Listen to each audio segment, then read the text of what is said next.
అంటే ఎమ్మెల్యేలకి ముఖ్యమంత్రి ఆఫీసులోకి వెళ్ళేదానికి ఫ్రీగా స్వేచ్ఛ ఉండేది.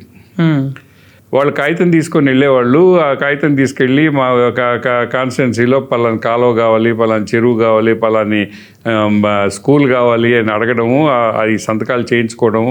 చంద్రబాబు విసుక్కొని కసురుకొని అయినా కూడా సంతకం పెట్టేవాడు. సో అందుకని చంద్రబాబు ఎంత విసుక్కుంటే అంత సంతోషపడేవాడు ఎమ్మెల్యేలు. ఏమంటే ఆయన విసుక్కుంటే ఖచ్చితంగా సంతకం పెడతాడు, మనకి ప్రాజెక్ట్ శాంక్షన్ అవుద్ది అని. సో మీరు కొత్త కాన్సెప్ట్ చెప్తున్నారు, చంద్రబాబు గారిని ఇసుకిస్తే తొందరగా పని అవుతుంది అనేది ఉంది, అభిప్రాయం ఉంది.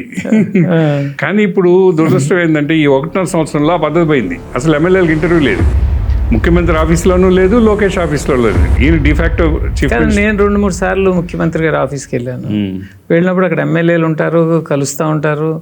ఈ వాళ్ళు ఇచ్చే విన్నపాలు అవన్నీ ఆయన తీసుకుంటూ ఉంటారు. ఈ జరుగుతానే పాత రోజుల్లో జరిగే ఎమ్మెల్యేల కలయికకి ఇప్పటికీ చాలా తేడా ఉంది. పాత రోజుల్లో నేరుగా రూమ్లోకి పోయేవాళ్ళు, రూమ్లో కూర్చొని మాట్లాడి వాళ్ళ పర్సనల్ విషయాలు చెప్పుకొని ప్రజలకు సంబంధించి చెప్పుకొని బయటకు వచ్చేవాళ్ళు. ఈరోజు చంద్రబాబు గారు అవకాశం ఇవ్వడంలా. ఇప్పుడు దూరదర్శనం చేస్తున్నాడు ఆయన రూమ్లో నుంచి బయటకు వచ్చి 10 మంది మధ్యలో ఎమ్మెల్యేలతో మాట్లాడుతున్నాడు. 10 మంది మధ్యలో ఎమ్మెల్యేలతో మాట్లాడితే ఎమ్మెల్యే ఏం మాట్లాడగలడు? మాట్లాడలేడు కదా. సొంత విషయాలు ఏదైనా ఉంటే మాట్లాడలేడు కదా.